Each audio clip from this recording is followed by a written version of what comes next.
గత ఎన్నికలకు ముందు ఉన్నట్టుండి తెలుగుదేశం అభ్యర్థిగా టికెట్టు తెచ్చుకున్నారు దగ్గుపాటి వెంకటేశ్వర ప్రసాద్.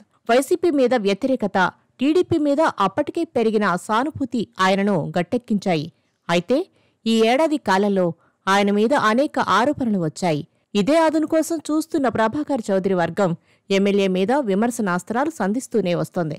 కానీ టికెట్టు రానప్పటి నుంచి తాను ఈ తరహా రాజకీయాలకు దూరంగా ఉంటున్నానని, మళ్లీ పోటీ చేయబోనని చెప్పాక ఎమ్మెల్యేని విమర్శించాల్సిన అవసరమేంటని ప్రభాకర్ చౌదరి ఎదురు ప్రశ్నలు వేస్తున్నారు. నిజానికి 2024 ఎన్నికలప్పుడు ఆయనకు టికెట్టు రాకపోవటాన్ని ఆయన అభిమానులు జీర్ణించుకోలేకపోయారు. పార్టీ ఆఫీసును ధ్వంసం చేశారు. ప్రభాకర్ చౌదరి అప్పట్లో ఒక సమావేశం ఏర్పాటు చేసి నిరసన గళం వినిపించారు.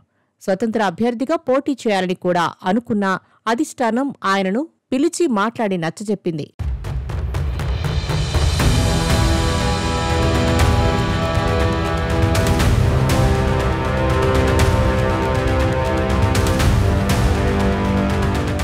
ఇప్పుడు అనంతపురం టీడీపీ ఎమ్మెల్యే వార్తల్లోకి ఎక్కడానికి కారణం ఆయన జూనియర్ ఎన్టీఆర్ మీద చేశారంటున్న వ్యాఖ్యలే. వార్ 2 విడుదల సందర్భంగా జూనియర్ ఎన్టీఆర్ అభిమాన సంఘం నాయకుడితో జరిపిన ఫోన్ సంభాషణ ఆడియో క్లిప్ రూపంలో బయటికొచ్చి పెను కలకలానికి దారితీసింది.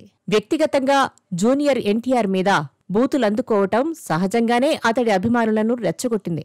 అవాక్కైన ఎమ్మెల్యే ఈ వివాదం నుంచి బయటపడడానికి ఒక క్షమాపణ వీడియో విడుదల చేశారు. అందరికీ నమస్కారం. నా పేరు దగ్గుపాటి ప్రసాద్. నేను అనంతపురం అర్బన్ నియోజకవర్గానికి సంబంధించిన ఎమ్మెల్యేని. జూనియర్ ఎన్టీఆర్ని దుర్భాషలాడుతూ నేను తిట్టానని చెప్పేసి మీడియా మిత్రుడు నాకు వీడియో పెట్టడం జరిగింది. గత 10-15 రోజుల నుంచి అనంతపురం అర్బన్ రాజకీయాల్లో ఏం జరుగుతుందో అందరికీ తెలుసు. దాని కుట్రలో భాగంగానే ఈ వీడియో నన్ను గిట్టని వాళ్ళు, నాకు సరిపోని వాళ్ళు ఈ వీడియో పెట్టడం జరిగింది.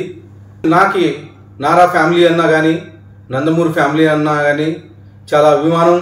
నేను చిన్నప్పటి నుంచి నందమూరి ఫ్యామిలీ అభిమానిగా పెరిగినోడిని. దీంట్లో ఎలాంటి వాస్తవాలు లేవు. ఖచ్చితంగా ఈ వీడియో కానీ, ఈ ఆడియో రికార్డు కానీ నాది కాదని చెప్పేసి తెలియజేసుకుంటాను. ముఖ్యంగా మా అనంతపురం లోకల్ రాజకీయాల్లో భాగంగా ఈ వీడియో సరిపడిన వాళ్ళు పెట్టడం జరిగింది. ఖచ్చితంగా ఇప్పుడు నేను ఎస్పీ గారికి కానీ కంప్లైంట్ చేయడం జరిగింది. దీని మీద గట్టి చర్యలు తీసుకోవాలని చెప్పేసి ఎస్పీ గారిని కోరడం జరిగింది. సదా ఎవరైనా ఎన్టీఆర్ అభిమానులు బాధపడి ఉంటే వాళ్ళని నా తరపున నేను క్షమాపణలు అడుగుతున్నాను. దేనికంటే ఈ వీడియో నాకు సంబంధించి కాదు, నా పేరు ప్రస్తావించారు కాబట్టి నేను ఈ క్షమాపణగా కోరడం జరుగుతుందని చెప్పేసి తెలియజేసుకుంటాను. ఒకవైపు తన గొంతు కాదంటూనే ఆయన క్షమాపణ చెప్పిన తీరును ఎన్టీఆర్ అభిమానులు తప్పుబట్టారు. గదిలో కూర్చుని చెబితే సరిపోదని అందరి ముందు బహిరంగంగా చెప్పాలని డిమాండ్ చేశారు. ఈ వ్యవహారం మొదలటం ఇష్టం లేని ముఖ్యమంత్రి చంద్రబాబు నాయుడు వివాదాలకు దూరంగా ఉండాలంటూ ఎమ్మెల్యేకి హితవు పలికారు. అయితే ఈ దుమారం వెనుక ప్రభాకర్ చౌదరి హస్తం ఉండవచ్చునని ఎమ్మెల్యే ఆరోపించడం కూడా వాతావరణాన్ని మరింత వేడెక్కించింది. అదే సమయంలో ప్రభాకర్ చౌదరి కూడా దీటైన సమాధానం చెప్తూ దగ్గుపాటి నోరు అదుపులో పెట్టుకోవాలని వార్నింగ్ ఇచ్చారు. దమ్ముంటే ఎమ్మెల్యే పదవికి రాజీనామా చేసి రావాలని, ఎవరికెన్ని ఓట్లు వస్తాయో చూద్దామని సవాల్ విసిరారు. అదే సమయంలో ఎన్టీఆర్ ఫ్యాన్స్ హైదరాబాద్లో మీడియా సమావేశం పెట్టి బెదిరింపులకు పాల్పడుతున్నట్టు ఆరోపించారు. ఎమ్మెల్యే క్షమాపణ చెప్పకపోవడంతో ఆఫీసును ముట్టడించి మళ్లీ నిరసనకు దిగారు.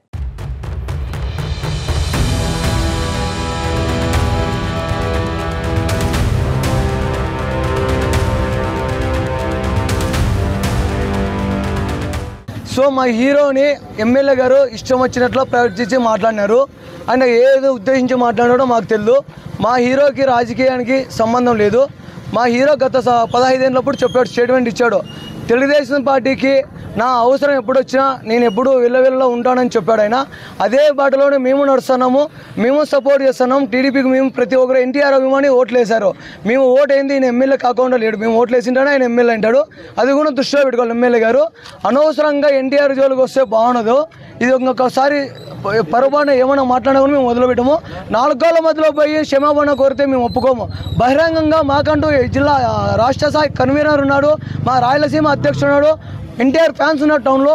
వాళ్ళ ముందర వచ్చి ప్రెస్ మీట్ పెట్టి ప్రెస్ మీట్ ముందర ఆయన క్షమాపణ కోరాలని మేము కోరుకుంటున్నాం.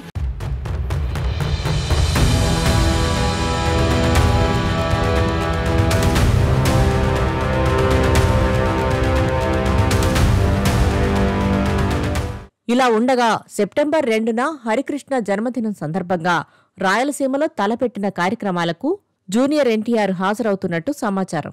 ఎమ్మెల్యే వ్యాఖ్యల మీద ఇప్పటిదాకా స్పందించని జూనియర్ ఈ సభలో మాట్లాడతారనే మాట టీడీపీని ఇరకాటంలో పెట్టే ప్రమాదం ఉంది. లోకేష్ పేరు వాడడం ద్వారా అనంతపురం ఎమ్మెల్యే ఆయనను కూడా ఇబ్బందుల్లోకి నెట్టినట్టయిందని రాజకీయ విశ్లేషకులు భావిస్తున్నారు.